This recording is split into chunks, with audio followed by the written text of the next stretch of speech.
ब्राह्मण की बेटी हूँ, तुम भी एक ब्राह्मण हो, सोच लेना इतना।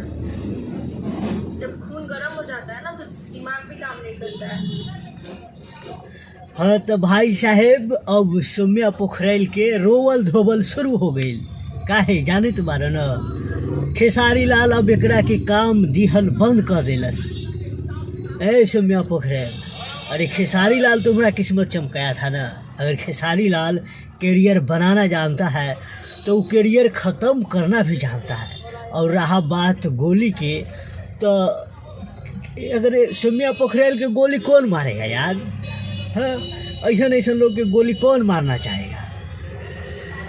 मतलब खेसारी लाल की टक्कर देता है, एगो मानते हैं एगो दुश्मन होता है जो लोग अपना बराबरी करता है उसके साथ, तो उसको अगर गोली मरवाने की बात करता है तो मान भी सकते हैं।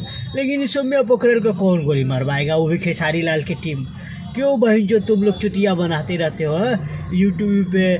कभी तो खेसारी लाल के गाना भुजुर्ग खलीफा पे बज गया, तो कभी वन्ना तो फन्ना माधव। जो तुम लोगों को पैसा कमाना है तो सही से कमाओ और कुछ बढ़ा चढ़ा के मत बोलो, अरे बढ़ा चढ़ा के मत लिखो।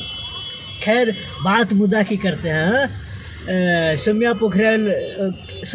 पोखरेल के अब रोबल धोबल शुरू हो गया। इसी अब रोबेगी धोबेगी, कहला कि जान रही है कि अब हमार करियर ख़त्म हो गया, अब हमार नैया डूब रहा है।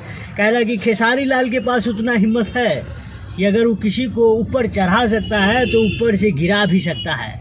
तो क्या लगा था सौम्या पोखरेल तुमको? ऊपर चढ़ गए तो चढ़ले रहेंगे, मिनटों में तो राइसोलेशन के नीचे गिरा देगा। और अब तुम इसी तरह रोबेगी धोबेगी और फिर लाइमलाइट में आना चाहोगी। खैर तुम अफवाह कितना भी उड़ाओ, हम तो तुम लोगों को लाइव ही नहीं देखे। हम जानते हैं कि तो अपना लाइव में क्या बोली होगी, वही के माध्यम से हम ये वीडियो बना रहे हैं, ठीक है ना। हम जानते हैं कि तो अपना लाइव में वही खेसारी के टीम के मतलब कि फन्ना चिन्ना ये, तो तुम्हारा हम लाइव वाला वीडियो भी नहीं देखे, सिर्फ थंबनेल देखे, एक आध झलक सुने, समझ गए कि तुम क्या क्या बोली होगी। खैर तुमसे खेसारी लाल को न इतना बड़ा फ़र्क पड़ेगा और न खेसारी लाल की टीम के इतना बड़ा फ़र्क पड़ेगा। जहाँ तक अब तुम इसी तरह रोबेगी धोबेगी और तुम्हारा नैया अब करियर ख़त्म है, ख़त्म। खैर दोस्तों, इस वीडियो में इतना ही। इस वीडियो को शेयर जरूर कीजिएगा और अपना राय कमेंट में दीजिएगा। क्या आपको लगता है कि अब सौम्या पोखरेल को खेसारी लाल फिर से आपस में मिला लेना चाहिए या नहीं? कमेंट में बताइएगा और इस वीडियो को शेयर जरूर कीजिएगा, नेपाल तक पहुँचाइएगा इस वीडियो को।